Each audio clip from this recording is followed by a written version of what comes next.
Before I get started, I want to say this is a fun little side thing, and I do not claim to have come up with this idea. Please know this is just meant to be a tone breaker for the rest of the month, so for those of you that haven't seen this before, the one who made this was the almighty Schuber McBluderberge. She goes way more in depth about the games than I can ever talk about here, because again, this is just for fun, and I want to see if I can try to make something about this. So, she should get all your love and attention after you watch this. All of her links will be in the description below.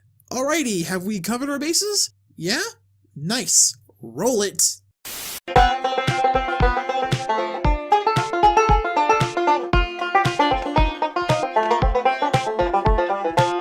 So, the Kingdom Hearts series came out in 2002, 2004, 2005, 2009, 2010, 2011, 2012, 2015, and 2016. And everybody was like...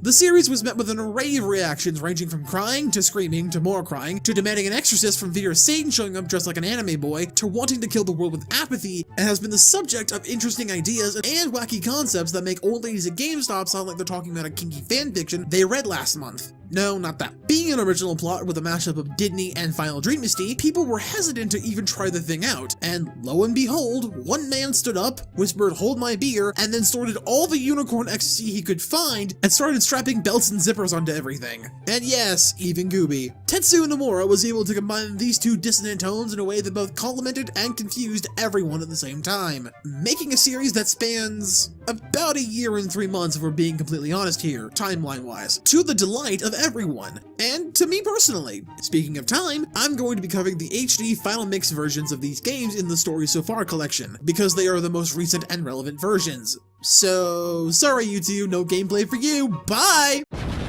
But anyway, if you're new to this franchise, here are some tips, tricks, and heads up for people who don't know shit about this series. So for 9/10 of the series, you play as Sora, a precious optimistic lover boy who needs to be protected at all costs. God damn it, guys. Living somewhere with his resident boy and girl best friends. Let's see today's pairing, shall we? Yes, we have the Water, Rocky, and Discount Edgelord crowd. Always a fun combo. But after finishing the tutorial, the plot fairy kicks you out the door and separates you from your friends by putting them in a coma, letting them get consumed by darkness, geography, or simply not listening to what people tell them to do.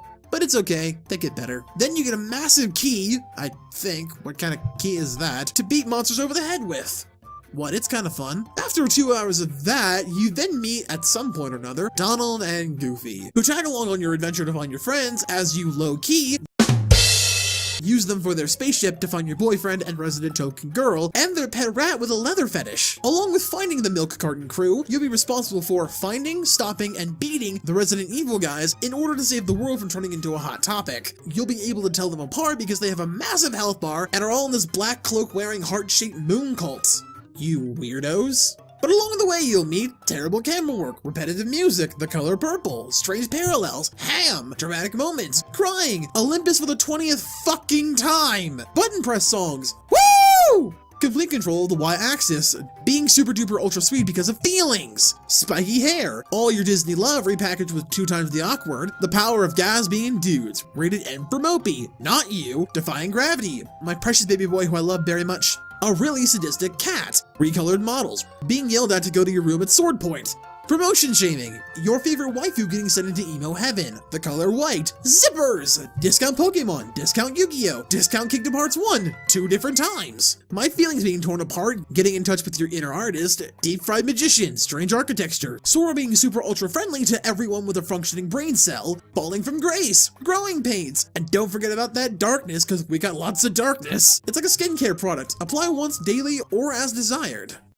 Now, baby disclaimer here, every game in the series is somewhat important, and it's relevant to understand what's going on in the glorious gift from the Lord on ground level, Kingdom Hearts 3. So watch these and play these. Now, not every minute detail is important, but either a concept or a plot twist is introduced in that game that applies to other games in the series. The dialogue and character interactions are what keep this series afloat, so grab some popcorn and treat yourself. The power of piracy, everyone. When it comes to what you'll actually be doing, it boils down to 3 simple things. Hit these, shoot these, and then blubber near endgame because sad things are happening. And your depression must be satiated by anime boys being utterly adorable! But before all that, you actually need to get to the end of the game, and to do that, you'll have to trek through a multitude of Disney World like Mulan, The Nightmare Before Christmas, The Little Sushi, Aladdin, Peter Pan, Tron Legacy for some odd fucking reason, and many, many more. Now, what you do in each world is pretty similar. You get in, punch a bad guy in the face, seal that hole, get a sweet new skin for that blade, and then you move on. Simple and clean, as the kids say.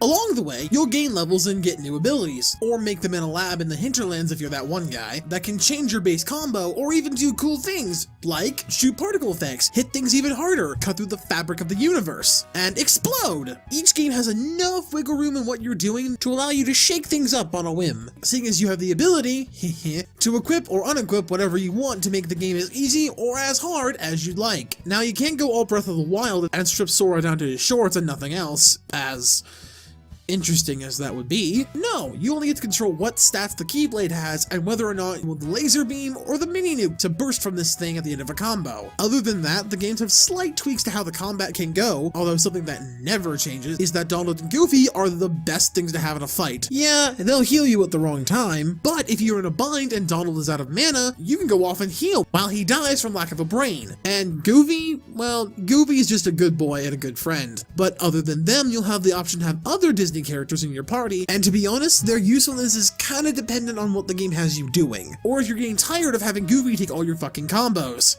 Alrighty, Goofy belongs in there, Sora belongs in here, Donald belongs in there, and all other party members belong in there. Moving on to shooting people with the elements.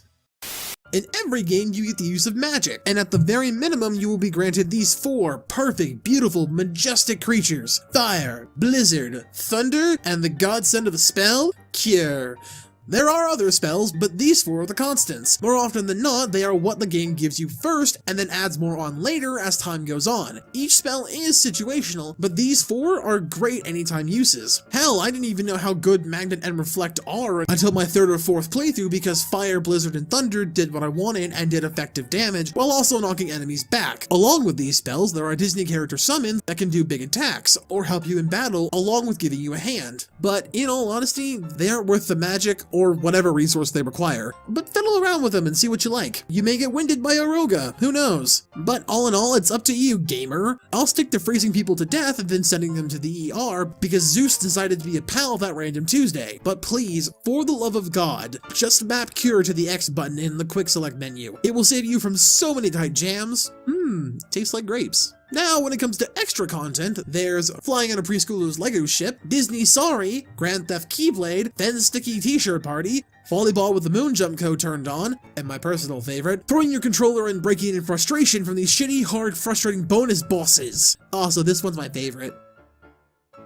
There are certain worlds that are regulated to being mostly, if not all, minigames, like the Timeless River, Atlantica in Kingdom Hearts 2, and Winnie the Pooh's Book World in the hub area of the game. I mean, they're nice, if you like hanging out with a diabetic mentally challenged bear. And who wouldn't? In order to access that, just find random pages in the worlds, and you can help him get the almighty buns, or something like that, links below. And each world has some small stuff that is unique to that world, but the games will tell you what you need to do in each world. Other than that, the games don't really throw a lot at you. Just follow the path, do what the characters tell you to do, go and interact with things that you see and then stick out to you, and bada bing, bada boom, you've caught feelings. Specifically, not sadness, or joy, as I've been told it's pronounced in some other cultures. Alrighty, here are a bunch of tips and things you need to know before you get started. Always pick the shield. Unless you want to suffer at the altar of not having enough tank on your side, please just choose the shield. Try out every summon. You might get swept away by Genie. Have fun, boys. Open every chest everywhere, always and forever. Thank you. When you fight this guy in this game, mash triangle like your soul is on the line when the prompt tells you. You'll thank me later. When interacting with any character, talk to them at least 2 or 3 times to see if they have any items or spells for you. Cough, cough, Aerith and Hollow Bastion. Save the puppies! Linked below. Give every power-up possible to Sora until the game tells you his third eye is about to open from all the beef you've shoved into him.